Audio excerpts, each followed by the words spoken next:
வணக்கத்திற்குரிய நம்முடைய முதல்வர் அவர்களுக்கும் துணை முதல்வர் மற்றும் சட்டமன்ற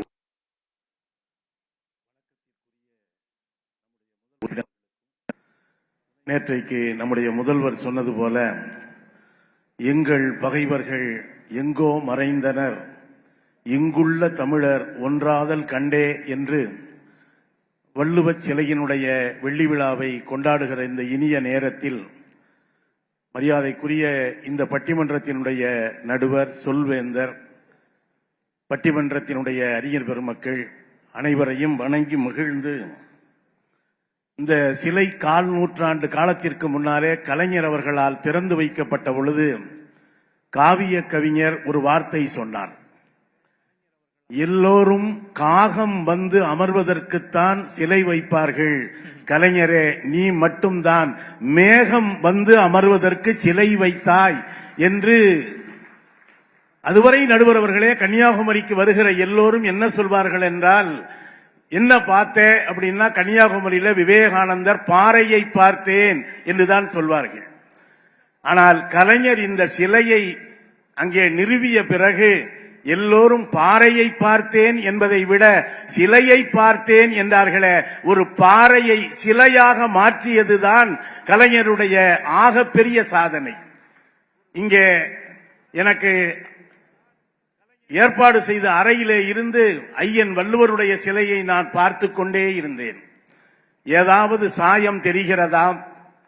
வந்தவர் போனவரெல்லாம் அவரவர் விரும்பிய வண்ணத்தை அள்ளி ஐயன் வள்ளுவர் மீது பூசுகிறார்களே, வள்ளுவன் மீது ஏதாவது சாயம் தெரிகிறதா? மதச்சாயம் தெரிகிறதா? ஜாதி சாயம் தெரிகிறதா என்று பார்த்து கொண்டே இருந்தேன். நடுவர் அவர்களே, விவசாயத்தை தவிர எங்கள் ஐயன் வள்ளுவன் மீது எந்த சாயமும் தெரியவில்லை. அவன்தான் சொன்னான், உழவினார் கைமடங்கின் இல்லை, இந்த உலகத்திலே இருக்கிற உழவர்கள் மட்டும் கையை மடக்கி கொண்டால் எல்லாவற்றையும் விட்டுவிட்டோம் என்கிற துறவிகள் கூட சோத்துக்கு துந்தனாத்தான் போடணும்னு சொன்னவன் வள்ளுவன். இங்கே வள்ளுவத்துக்கு எத்தனையோ உரை உண்டு. தொல்காப்பியர் இவருடைய பரிமேலழகர் உரை, மணக்குடவர் உரை என்று இன்னமும் கூட கலைஞர் உட்பட நிறைய உரை எழுதி கொண்டே இருக்கிறார்கள். நான் பலருக்கும் தெரியாத ஒரு செய்தியை சொல்கிறேன். 2-3 குறள்களுக்கு நம்முடைய முதல்வர் அவர்களே உரை எழுதியிருக்கிறார்கள். அது என்ன தெரியுமா? பசி தாங்க வள்ளுவன் பரிந்து பரிந்து பேசுகிறான். ஒரு இடத்திலே வள்ளுவன் சொல்லுகிறான், நெருப்பின் மத்தியிலே கூட துஞ்சிவிட முடியும், ஆனால் பசியோடு ஒரு மனிதன் தூங்கிவிட முடியாது என்று வள்ளுவன் இறங்குகிறான். இன்னொரு இடத்திலே வறுமையை விட மிக கொடுமையானது என்ன என்று யோசித்து பார்த்தேன், வறுமையை விட வறுமைதான் கொடுமையானது என்றெல்லாம் வறுமையை வள்ளுவன் வர்ணித்த பொழுது நம்முடைய மரியாதைக்குரிய முதல்வர் அவர்கள் காலையிலே வயிற்று பசியோடு வருகிற பிள்ளைகளுக்கு வயிற்றிலே சோறு போட்டு அமர்ந்து படி என்று சொன்னாரே, எல்லோரும் வார்த்தையிலே எழுதிய உரையை இவர் வயிற்றிலே எழுதியிருக்கிற உரைதான் வள்ளுவனுக்கு ஆகப்பெரிய உரை என்று நான் கருதுகிறேன். இங்கே 1.25 வாமனன் என்கிற அதிகாரம் கூட நான் வள்ளுவனை பார்த்து பார்த்து வியந்து போகிறேன். ஒரு புராணிக கதை உண்டு. பார்க்கடலை கடைந்தார்கள், அதிலே அமுதம் கிடைத்தது என்றெல்லாம் கதை படித்திருக்கிறோம். ஆனால் ஒரு வள்ளுவன் சிலையை வைத்ததன் காரணமாக இந்த கடலையே நம்முடைய கலைஞர் ஒரு பால் கடலாக மாற்றிவிட்டார், முப்பால் கொண்ட கடலாக. நான் யோசித்து பார்க்கிறேன், காலையிலே வாங்கி வைத்த பால் மாலையிலே காய்ச்சி வைக்கவில்லை என்றால் கெட்டு போகிறது. அது என்ன பாலாக? அமைச்சர் கோபித்துக் கொள்ளக்கூடாது. காலையிலே வாங்கி வைத்த பால் மாலையிலே கெட்டு போய் விடுகிறது. ஆனால் ஒரு பால் 2000 ஆண்டுகளாக தானும் கெட்டு போகாமல் தமிழ் சமூகத்தையும் கெட்டு போகாமல் பார்த்து கொண்டிருக்கிறது என்று சொன்னால் அது வள்ளுவப் பெருமான் எழுதியிருக்கிற அந்த முப்பால் தான். நடுவர்களே, நீங்கள் கூட தவத்திரு அடிகளாரிடம் ஒரு கேள்வியை கேட்டதாக சொன்னீர்கள். குடும்ப கட்டுப்பாடை பத்தி வள்ளுவர் சொல்லி இருக்கிறாரா? இன்றைக்கு அடிகளாருடைய இடத்திலே அவருடைய நூற்றாண்டிலே நீங்கள் அமர்ந்திருக்கிறீர்கள். நான் உங்களை பார்த்து அதே கேள்வியை கொஞ்சம் மாத்தி கேட்கிறேன். வள்ளுவர் குடும்ப கட்டுப்பாட தனி மனிதனுக்கு சொன்னாரா, சமூகத்துக்கு சொன்னாரா? தனி மனிதன் தான் குடும்ப கட்டுப்பாடு செஞ்சு கொஞ்சம் சமூக கட்டுப்பாட்டை குறைக்க முடியுமே தவிர சமூகத்துக்கே கட்டுப்பாடு பண்ண முடியாது. அப்படித்தான் அவசர நிலை காலத்தில் எல்லா இடத்திலையும் சிவப்பு முக்கோணமா போட்டு வச்சாங்க.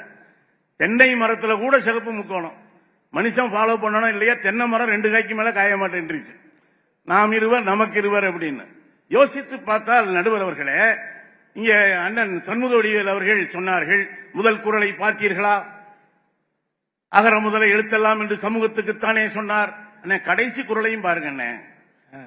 ஊடுதல் காமத்திற்கு இன்பம் அதன்பின் கூடி முயங்க பெரிது என்று சமூகத்துக்காக சொல்லவில்லை, ஆண் பெண் உறவுக்காகத்தான் சொல்லிவிட்டு போயிருக்கிறான்.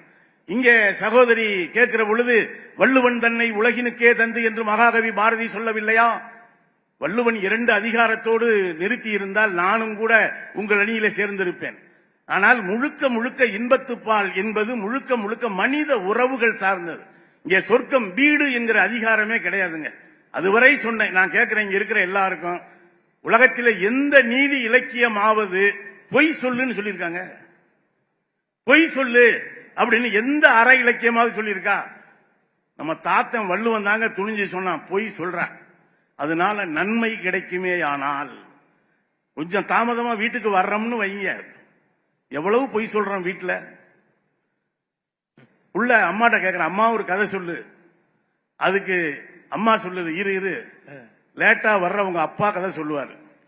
அதை விட சிறந்த கதையை யாரும் சொல்ல முடியாது. இந்த பொய்யினால ஏதாவது ஆபத்து இருக்கா? இடையூறு இருக்கா? தினம் தினம் ஒரு புது கதை சொல்வாரு.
வள்ளுவனா எல்லா மொழியும் உலகத்துல பெண்களை வீக்கர் செக்ஷன் சொன்னுச்சு.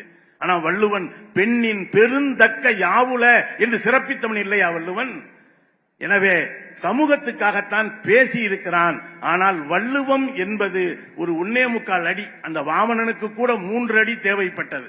ஆனால் நம்முடைய வள்ளுவன் தனி மனிதன், நான் விட்டு வைக்கிற ஒரு 1/4 அடியில் கால் வைத்து உலகத்தை அளக்க வேண்டும் என்பதற்காகத்தான் இந்த கடலிலே நின்று கொண்டிருக்கிறார். அதன் மூலமாக நீங்கள் கூட சொன்னீர்கள், வடக்கையும் தெற்கையும் இணைத்து விட்டார்கள் என்று. வடக்கினுடைய எல்லை காஷ்மீர், அதை பிரித்துக் கொண்டிருக்கிறார்கள் மாநிலத்தை யூனியன் பிரதேசமாக.